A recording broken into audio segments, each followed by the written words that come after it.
siendo las 12 del día, buenas tardes a todos, una hora compleja, entonces demos inicio, pues creería yo lo más puntual que sea posible. ¿Está viendo, profe, o no empezar ya? ¿O estás pronto todavía? Sí, de acuerdo, como quiera, de acuerdo. Listo, ¿no? Entonces empecemos. Muy bien, buenas tardes para todos. Mi nombre es Alberto Alzate Gutiérrez, yo soy presidente de Medicina Interna de la Universidad de Antioquia. El día de hoy pues estamos reunidos para desarrollar el club de revista pues del departamento. Mi asesor metodológico fue el doctor Jorge Donado, a sección invitada en endocrinología. Les traigo el artículo Desenlaces cardiovasculares en pacientes diabéticos tipo 2 al iniciar tratamiento de primera línea, bien sea con metformina o SGLT2. Por acá sí, todo esto. Muy bien. El derrotero que les traigo quiero hacer pues como lo más conciso posible. El tiempo pues apremia hasta ahora. Una introducción donde vamos a ver por qué es importante pues que estemos reunidos hablando de este tema. La diabetes como factor de riesgo cardiovascular, el tratamiento propuesto por las guías. Luego vamos a abordar el artículo, metodología, desenlaces y análisis crítico basado en la guía JAMA y unas pequeñas conclusiones. Respecto a la epidemiología, sabemos pues que la diabetes es una enfermedad crónica no transmisible. Hace parte, digamos, que de esta pandemia del siglo XXI. Esta página, pues conocida por todos, Our Working Data, estima una prevalencia en Colombia alrededor del 8.3%. Esta prevalencia, en realidad los últimos estudios son del 2015, 2010, hace un estimado con otros países con condiciones sociales similares, como lo es Costa Rica, sobre todo pues países centroamericanos. 8.3% es lo que ellos calculan, y cuando nos comparamos con países como México, Costa Rica, Chile, México con una prevalencia del 17% y Chile con una prevalencia pues, del 11%. Esto probablemente sea muy variable. Y lo que sí está claro es que en los últimos 20 años, a nivel mundial, la prevalencia ha aumentado alrededor de 400 millones de personas. La OMS para el año 2000 calculaba que para el 2025 la prevalencia iba a estar alrededor de 350 millones de personas, pero hoy en día, para el 2021, de acuerdo a los datos entregados por la Federación Internacional de Diabetes, hay una prevalencia estimada de 537 millones de personas. Y aquí vemos cómo esta gráfica definitivamente hay una tendencia lineal y va a seguir aumentando muy probablemente.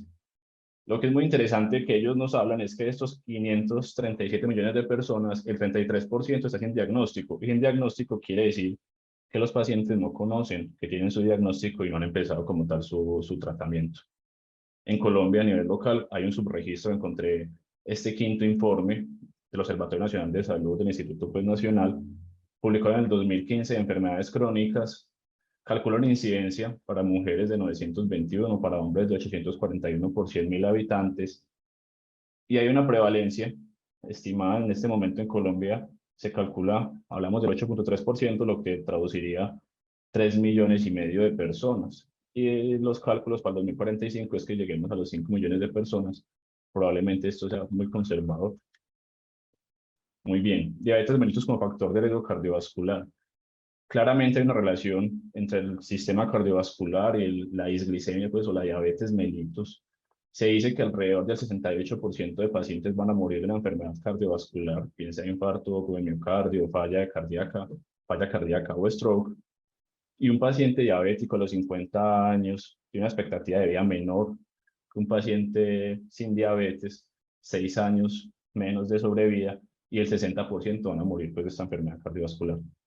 Quería traer aquí también otro desenlace cardiovascular que lo vamos a ver que está mencionado en el estudio y que cada vez se habla más en diabetes, que son las hospitalizaciones por falla cardíaca. Entre el 20 al 34, inclusive en algunos estudios el 47% de pacientes con falla cardíaca tienen diabetes tipo 2, y esta relación se ve pues muy clara con un estudio de New England publicado en el 2018, una cohorte sueca, cogían 270.000 pacientes con diagnóstico de diabetes versus 1.400.000 pacientes sin este diagnóstico, y lo seguían por 5.7 años. Es una cohorte retrospectiva.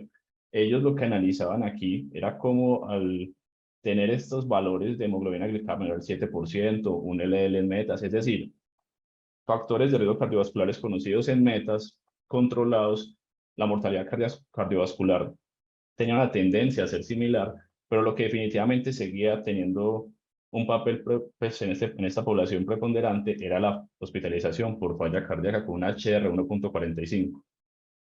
lo que nos muestra que a pesar de que tengamos una glicada, una LDL, el solo diagnóstico de diabetes aumenta el riesgo de falla cardíaca. Y esto, pues, que para esta gráfica, esta fisiopatología en realidad muy simple. Lo que ya conocemos de la diabetes, una hiperglicemia, una resistencia periférica a la insulina, que hace que haya un switch entre el metabolismo de la glucosa a los ácidos grasos, una sobreactivación muscular cardíaca que lleva a inflamación, fibrosis, y al final lo que ellos llaman un cardiac stiffness, como un engrosamiento, un endurecimiento pues cardíaco. Esto, a pesar de no tener otros factores de riesgo como hipertensión y dislipidemia, lleva a una cardiomiopatía propia de los pacientes diabéticos. Ahora pues entrando como más en materia, el artículo nos plantea como un cara a cara, un versus metformina versus ISGLT2. Voy a empezar por la conclusión, esto no va a ser como una batalla de pesos pesados, Ali versus Fraser, donde alguien tiene que ganar y va a ser el mejor de la historia, probablemente a terminar siendo más un duelo de amigos, probablemente pues con el tiempo nos indicará que hay uno mejor que otro, pero por ahora no concluiremos que haya una superioridad. Respecto a la metformina, hay un efecto probado, conocido desde hace siglos, de las tierras pues, francesas, la galega officinalis, se utilizaba para lo que hoy conocemos que son síntomas de glucotoxicidad como polidipsia, poliuria. La metformina de la staviguanida fue pues, derivada de esta planta en 1970 aproximadamente. Desde el 75 se viene su uso, tuvo problemas pues con otras de su clase como la fenformina que generaban acidosis láctica, pero vamos a ver cómo hay estudios desde la década de los 90 que la pone como su la primera línea en manejo de pacientes diabéticos, y desde el 2008 la Sociedad Americana de Diabetes la propone como primera línea. ¿Qué hace la metformina? ¿Por qué es tan buena? Tiene efectos, digamos que pleiotrópicos, se podría decir, principalmente inhibe la gluconogénesis hepática, aumenta la recaptación muscular de glucosa, impacta o es neutra en el peso pues, de estos pacientes, impacta en desenlaces como lo es malignidad y tiene un efecto que rebosa alrededor del 1.4 o 1.7% de la glicada. La metformina como primera línea. Como primera línea de que pacientes, digamos que es un estudio que es muy interesante porque nos habla de primera línea como riesgo, como para disminuir el riesgo cardiovascular, y es el UKPS34, un RCT de 704 pacientes, 25 a 65 años, todos con sobrepeso. Y lo interesante acá es que eran pacientes diabéticos naïf, donde comparaban metformina versus dieta, y quise tratar aquí los desenlaces, digamos que ya con un NT, porque eran como más fáciles de mostrarles a ustedes cómo impactó tanto en infarto agudo de miocardio y en mortalidad, un NT alrededor de 142 pacientes año. Pero eso es cuando lo comparamos versus dieta, es decir, versus no tratamiento farmacológico o versus placebo. Y este metaanálisis, perdón, publicado en el 2011, 35 RCTs, más de 18.000 pacientes, que encontró que la metformina no disminuye mortalidad versus otros fármacos como lo son sulfonilurias, insulinas, pero sí disminuye mortalidad cardiovascular cuando se compara versus placebo o no tratamiento, un R.79. Es así como las guías respecto al beneficio cardiovascular de la metformina lo ponen como quizá puede ayudar a reducir este riesgo cardiovascular. Y es la primera línea, y quizá todos lo conocemos pues en nuestra práctica clínica, pero quiero traer este estudio, una cohorte muy grande, americana, pacientes mayores de 20 años con diagnóstico de diabetes de Novo, 242.000 pacientes entre el 2005 y el 2010. Aquí quiero traer este dato.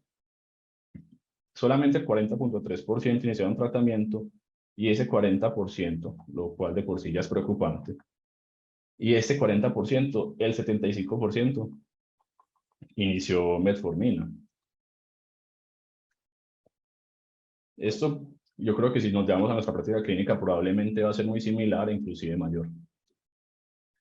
Respecto a ISGLT2, ISGLT2, unos efectos hemodinámicos y metabólicos probados, unos medicamentos relativamente nuevos, ya no tan nuevos, cada vez tienen mayores indicaciones, hay mayores estudios, definitivamente con una industria muy fuerte por detrás de ellos. Y entre los efectos fisiológicos o el impacto que tienen en el organismo es principalmente una glucosuria que va a impactar tanto en el peso, al disminuir pues, la ingesta de carbohidratos, disminuye la hiperglicemia, disminuye la glicada alrededor del 0.7 al 0.9%, una natriuresis, y esta glucosuria y natriuresis van a impactar en lo que es el volumen plasmático al reducir la presión arterial sistólica, y esto impacta en lo que sería la precarga y la poscarga coronaria, mejorando los efectos hemodinámicos y reduciendo ese stiffness cardíaco que hablábamos antes. Lo vamos a ver quizá más claro en estos estudios epidemiológicos, digamos que conocidos por todos, el EMPA-REC, el CANVAS, el DECLARE y el CREDENCE, muy sonados en los últimos 7, 8 años, desde que empecé a estudiar medicina. Estamos hablando de SGLT2. ¿Y por qué? ¿Por qué hablamos tanto de este medicamento? Bueno, aquí son en total tenemos más de 30.000 pacientes entre estas cuatro RCTs. Aquí miraban pacientes diabéticos en el EMPA-REC, el CANVAS y el DECLARE, y valoraban los desenlaces cardiovasculares. En el CREDENCE valoraban más lo que eran desenlaces renales, pero también miraban mortalidad cardiovascular dentro de su primario. Y quiero traer esta gráfica porque sabemos que tuvieron impactos positivos en su MACE, que era principalmente pues, mortalidad cardiovascular e incluían hospitalización por falla cardíaca. Y vemos cómo al inicio del ensayo, en la tabla 1, desde el 58 hasta el 82% de pacientes ya venían con metformina. Es decir, planteaban el SGLT2 más como una segunda, inclusive tercera línea de tratamiento en pacientes diabéticos. Y la enfermedad cardiovascular en ellos estaba ya establecida, en el EMPA-REC al 100%, pero en algunas cohortes, pues algunos RCTs como el DECLARE CREDENCE, entre el 41 y el 51%. Este metaanálisis lo que hace es analizar y resumir los resultados de los 4 RCTs previos.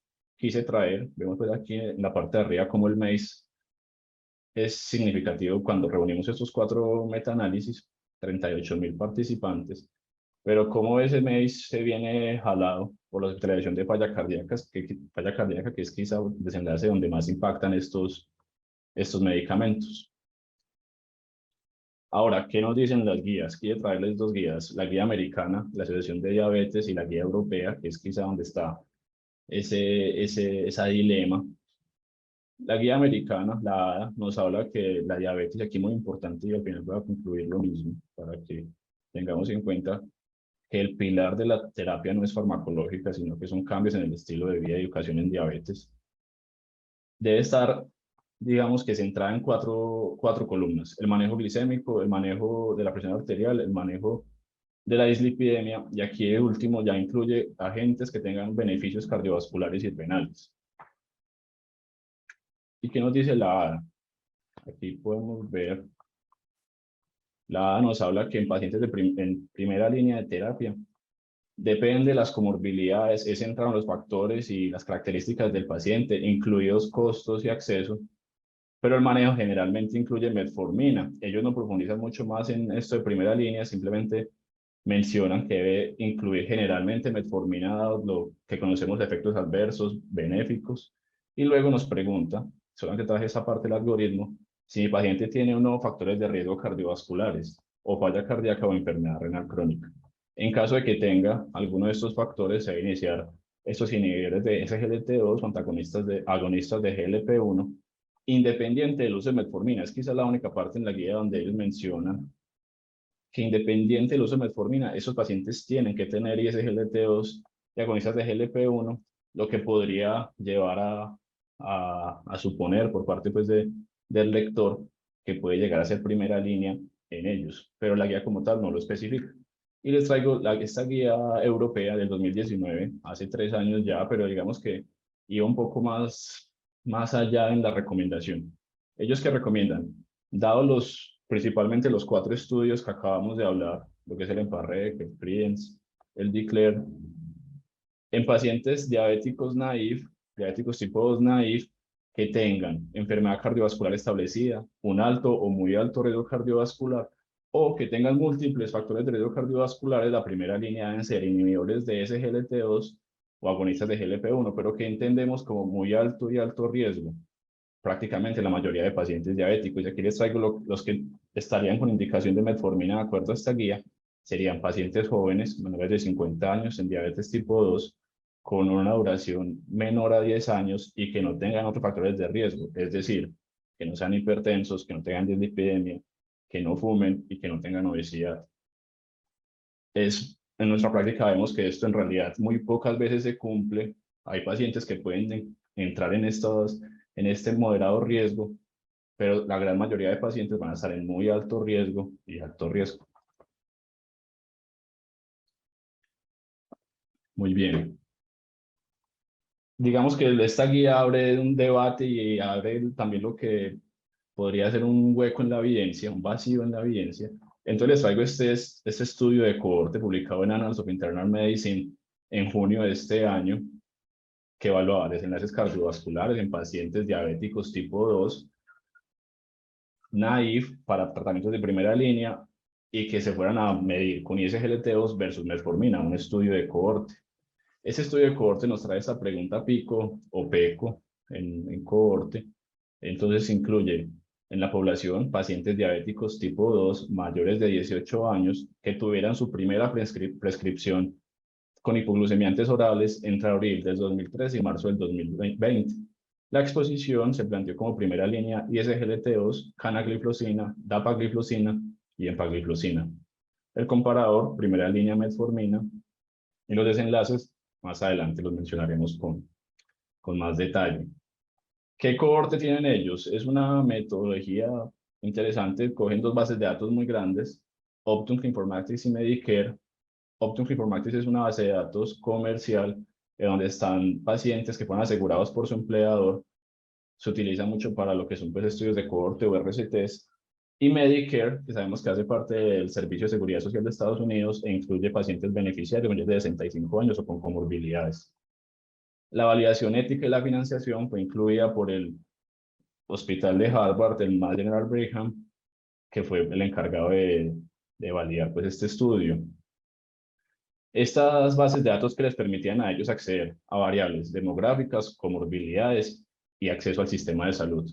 Respecto a las variables demográficas, edad, sexo, IMC, tabaquismo y raza, en comorbilidades podían ver los antecedentes, sobre todo cardiovasculares del paciente, enfermedad renal crónica, EPOC y malignidad. Y aquí muy interesante cómo con estas bases de datos pueden ver si el paciente no tuvo acceso al sistema de salud. Fármacos cardiovasculares, hablaban de antihipertensivos, estatinas, hipoglicemiantes, por supuesto, hospitalizaciones recientes, visitas al médico recientes, o el refill que hacen ellos pues, de sus medicamentos. Pero algo que debemos anotar de una vez cuando hablamos de este tema es que solamente tienen acceso al 15% de laboratorios. Muy bien. Esto aquí ya.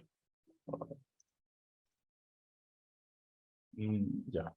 Criterios de inclusión y exclusión. Criterios de inclusión, lo que hablamos, diabéticos tipo 2, que hayan estado por lo menos asegurados 365 días previo al inicio del seguimiento, es decir, a la primera vez que reclamaron el medicamento, que sean mayores de 18 años, pero con el asterisco, como hablábamos en Medicare, solamente hay pacientes mayores de 65 años. Criterios de exclusión, uso previo de hipoglicemiantes, lo aseguraban con este factor de inclusión, que no hayan tenido una visita médica o no se haya prescrito algún medicamento en los últimos 6 meses, antecedentes de diabetes gestacional, ovario poliquístico, trasplante de órgano, enfermedad renal crónica en hemodiálisis, en terapia de reemplazo renal, VIH positivo y antecedente de estancia en lugar de cuidado. No, qué pena yo. El botón que no era. Muy bien. Sigamos. Esta es la imagen que nos trae el artículo respecto a cómo hicieron los criterios de inclusión y cómo fueron seleccionadas, pues al final la muestra. Ellos entre el 2013 al 2020 seleccionaron pacientes que tuvieran algún criterio de inclusión, 11 millones de pacientes. Sin embargo, al analizar las variables de exclusión, sacaron casi 4 millones de pacientes por un uso previo de hipoglicemiantes, más de alrededor de 80.000 pacientes con un uso de hipoglicemiante previo, más de uno. Las comorbilidades, un criterio de exclusión. Aquí 90.000 pacientes que no fueron incluidos porque no habían tenido una visita al médico en los últimos 6 meses. Y al final, 830.000 pacientes en esta cohorte. De estos, 9.334 recibían o recibieron ISGLT2 y 819.000 metformina. Respecto al seguimiento, ellos cómo podían determinar o cómo podían adjudicar un desenlace. pues ellos seguían los pacientes hasta que tuvieron desenlace propuesto, los que ya comentábamos, muerte, baja adherencia, es decir, que no tuvieran un refil en un intervalo menor a 60 días, baja voluntaria del seguimiento y finalización del seguimiento. ¿Cómo buscaban esos desenlaces? A través de códigos CIE-19 en bases de datos de Medicare, Medicaid, Masterfield, de la Seguridad Social de Estados Unidos, certificados de función tanto hospitalarios como en las aseguradoras, o una pérdida del seguro por muerte, que el paciente fallezca y pierda su cubrimiento del seguro. Los desenlaces. Bueno, pues traigo desenlaces primarios. El estudio propone un desenlace compuesto de infarto agudo de miocardio, hospitalización por ACV, ya bien sea isquémico, hemorrágico y mortalidad por todas las causas. Y un segundo desenlace primario compuesto que está por falla cardíaca, hospitalización por falla cardíaca, muy importante aquí lo que hablábamos, o mortalidad por todas las causas. Respecto a desenlaces secundarios, el estudio plantea estudiar desenlaces individuales dentro de su compuesto y también plantea un compuesto de infarto agudo de miocardio, ACV y hospitalización por falla cardíaca, así como mortalidad por todas las causas. Está planteado ver desenlaces de seguridad como lo serían lesión renal aguda, fracturas, infección genital, hipoglicemia grave y amputación de miembros inferiores. Aquí llama la atención que no hayan incluido el desenlace de seguridad de cetoacidosis diabética. No mencionan por qué. Respecto al análisis estadístico, esta quizás como la parte más compleja del estudio. Entonces, hablamos de una cohorte retrospectiva que tenía un protocolo y el objetivo era emular un RCT, es decir, intentar, ya sabemos que no retrasaron sus pacientes, eso no era un RCT, era una cohorte retrospectiva, pero a través de un método epidemiológico y estadístico, lo que sería el propensity score. Y esta gráfica acá me pareció muy interesante porque con ella lograremos entender qué es el propensity score. El propensity score es la probabilidad que tienen los pacientes en el grupo control de recibir la intervención de acuerdo a sus factores de riesgo, en este caso cardiovasculares. Entonces, fijémonos acá, tenemos un paciente en nuestro caso, y ese GLT2, aquí en rojo, que recibió ese GLT2 y tenemos factores de riesgo cardiovasculares establecidos, que lo hacen estar en rojo. ¿Con qué lo vamos a emparejar? Con pacientes que hayan recibido en el grupo control metformina, pero que tengan sus mismos factores de riesgo cardiovasculares, y eso lo sacamos a través de su probabilidad, es decir, 100% de probabilidad de estar emparejados si tenía los mismos factores de riesgo cardiovasculares. Es quizá un poco enredado, por lo que hace es un matching de acuerdo a los factores de riesgo cardiovascular en este caso, y buscamos que las poblaciones queden, entre comillas, aleatorizadas. Es entre comillas, ¿por qué? Porque no están aleatorizadas y solamente voy a emparejar factores de riesgo, en este caso cardiovasculares, conocidos. Por lo que los factores desconocidos, o los, digamos que no, simplemente no podemos medir, no estarían de una forma estratificada. Ellos, ¿cómo hacían este matching? Lo hacían 1-2. Sabemos que habían muchos más pacientes con metformina. Estratificaban también de acuerdo a lo que habíamos mencionado, los factores de riesgo cardiovascular, y en 4 periodos de tiempo, T1, T2, T3 y T4, cada uno un año, del 2013 al 2020. No se incluyeron laboratorios porque simplemente no los tenían. Y lo que hablan aquí, el estándar de diferencia, que lo que permite es este propensity score, qué tanta diferencia van a haber entre los dos grupos, se ha planteado en literatura como menor de 0.1, para decir que los confusores están, digamos que, disminuidos en su sesgo. Esta es la tabla 1, es una tabla, digamos que extensa, pero es importante, ¿por qué? Porque con ella podemos entender aún más lo que es el propensity score. Miremos la edad media. Antes de hacer el matching por propensity score, podemos ver cómo la edad media entre las dos poblaciones era muy diferente, 60 años versus 63 años, una diferencia mayor de 0.1, y posterior a hacer este propensity score vemos cómo se equilibraban, 0.01 ya 60 años versus 60 años. Sin embargo, cuando analizamos otros factores de riesgo cardiovasculares, aquí es muy importante resaltar esto, en lo que son enfermedades isquémicas cardíacas y falla cardíaca. Al inicio, antes del matching, había una diferencia importante. Miremos falla cardíaca, 7.2 versus 6.5%, pero al realizar el propensity score simplemente no tuvieron la cantidad de pacientes, probablemente en el grupo de metformina, con los factores de riesgo establecidos para poder hacer este matching lo más parejo posible. Quedó en realidad disparejo, 6.6 versus 6%, a pesar de ser menor de 0.1. Y les traigo aquí al final de la gráfica resultados de laboratorio para volver a recalcar cómo el 80% de los pacientes no tenían glicada basal. Respecto a los desenlaces primarios que ya hemos mencionado, compuestos los dos. En el desenlace primario, en el que hablaba de infarto de miocardio, stroke y mortalidad por todas las causas, no hubo una diferencia en lo que es la incidencia acumulada a través del seguimiento, una HR de 0.96, un intervalo de confianza que cruzaba la unidad, y aquí unas curvas que son muy similares. Sin embargo, en el segundo desenlace primario compuesto, que era hospitalización por falla cardíaca y mortalidad, vemos cómo hay un HR de 0.8, un intervalo de confianza de 0.66 a 0.97, que favorece el ISGLT2. Aquí en la gráfica es más claro cómo hay una diferencia a través del seguimiento. Esa es la incidencia acumulada. Ese es el ratio de incidencia. Esos son pacientes, son 1000 pacientes año. Y ya vamos a ver esto en qué peso nos habla más adelante de análisis crítico. Quiero traer esta gráfica para resaltar dos cosas. Primero, poder volver a observar cómo hubo una diferencia. 0.66 a 0.97 fue el intervalo de confianza. Estuvo muy cerca de la unidad, pero es estadísticamente significativo para este segundo desenlace compuesto.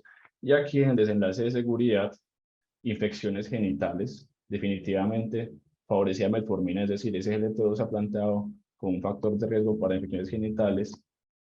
Aquí vemos una incidencia acumulada de 3.48 pacientes, la diferencia en el ratio de incidencia. Sin embargo, el 99% de esas infecciones fueron ambulatorias, lo que habla pues con un score de gravedad menor. En lo que hablan de desenlaces secundarios a resaltar, una diferencia que es más que todo numérica, no es estadística ni significativa para infartos agudos de miocardio, para infarto agudo de miocardio, que probablemente nos abran nuevas hipótesis en estos estudios. Y aquí traigo un análisis por subgrupos. Sabemos que no podemos sacar conclusiones de él, pero sí generar hipótesis. ¿Y por qué me pareció interesante? Porque nos divide los desenlaces en dos grupos, en pacientes con historia y sin historia, antecedentes de enfermedad cardiovascular. Y ver acá como en pacientes que no tenían antecedente de enfermedad cardiovascular, el desenlace primario fue positivo. Es decir, hubo una diferencia a favor de SGLT2 en pacientes sin antecedente cardiovascular cuando evaluamos falla cardíaca y mortalidad. Inclusive fue lo que jaló el desenlace compuesto. E igual lo podemos ver cuando solamente analizamos hospitalización por falla cardíaca. Vale la pena volver a repetir. Es un análisis por su grupo, no genera conclusiones, pero sí genera hipótesis, definitivamente. Muy bien. Respecto a análisis crítico, vamos a realizarlo según la guía JAMA, capítulo 10, estudios observacionales, a través de 3 preguntas que nos plantean los autores. ¿Qué tan serio es el riesgo de sesgos? ¿Cuáles han sido los resultados del estudio? ¿Y cómo puedo aplicar los resultados al cuidado de mis pacientes? Riesgo de sesgos. Hay 3 preguntas.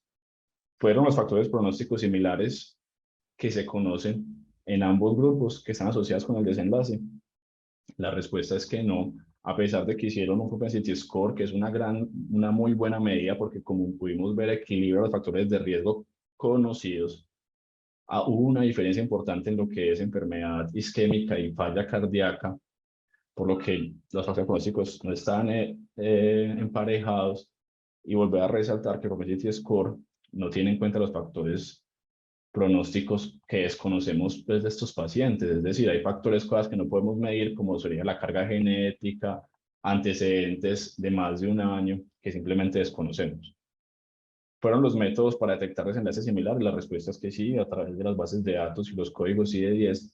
¿Y el seguimiento fue suficientemente completo? Esta respuesta nos la da lo que sería la información suplementaria.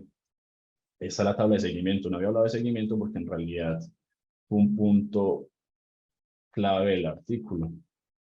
El seguimiento promedio en el percentil 25-75, es decir, el 50% de pacientes tuvieron un seguimiento promedio de 215 días 202 en SGLT2, 223 en metformina, y podemos ver aquí las pérdidas. El 53% de los pacientes en la cohorte tuvieron una discontinuación del tratamiento, es decir, no hicieron el refill en el periodo de 60 días.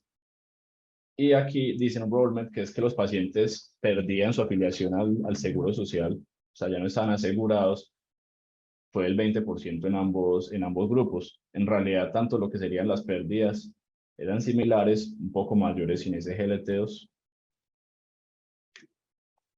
Los resultados. ¿Qué tan fuerte la asociación entre la exposición y el desenlace y qué precisión tiene la estimación del riesgo? Volvemos a traer aquí los intervalos de confianza con los HRs, no significativo en este compuesto de infarto, stroke y mortalidad, y significativo en el compuesto de hospitalización por falla cardíaca y mortalidad. Y aquí podemos ver algo que nos permite tomar, digamos que mayores conclusiones, y es que hay una diferencia en la tasa de incidencia de 5.23 personas por 1000 pacientes año.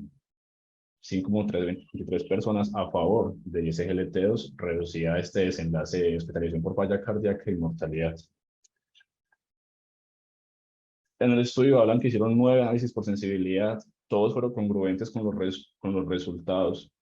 A resaltar 2 análisis que ellos realizaron. Cogían los pacientes no desde un año, sino de 2 años previos asegurados, tenían el mismo desenlace, y ajustaban el propensity score por las glicadas, por ese 15% de glicadas que tenían, e igual tenían el mismo desenlace. Aplicación a nuestros pacientes. Fueron los pacientes del estudio similar a la práctica clínica. Pues la respuesta es que no estamos en una cohorte americana, 72% de pacientes blancos. Solamente conocíamos la glicada en el 15%, una glicada en realidad baja, promedio en ese 15% del 7.1, 7.2%, cuando teníamos esos estudios de SGLT2 en que las glicadas en promedio eran del 8, 8.2%. El 20% de esta cohorte tenía enfermedad cardiovascular un poco baja, eran diabéticos naïve, un poco baja, y la exposición fue similar a mis pacientes. Es similar a mis pacientes, pues en realidad sí, ISGLT2 y metformina están incluidos en el PBS.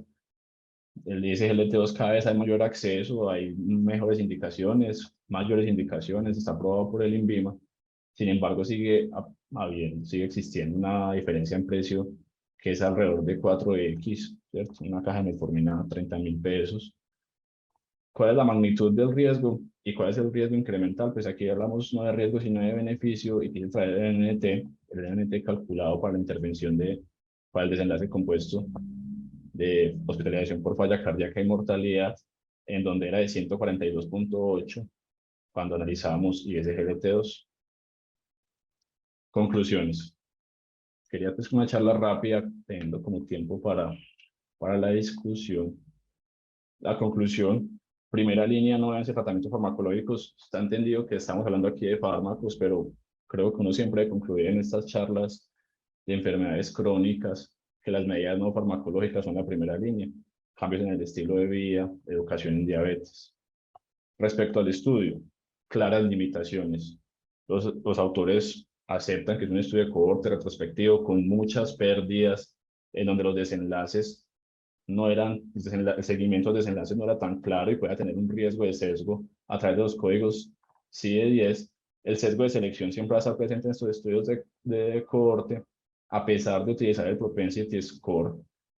No pudimos controlarlos, no se pudo controlar los confusores desconocidos, y hay un riesgo residual que es inexorable en estos estudios y que al interpretar la literatura nosotros lo debemos aceptar e interpretar.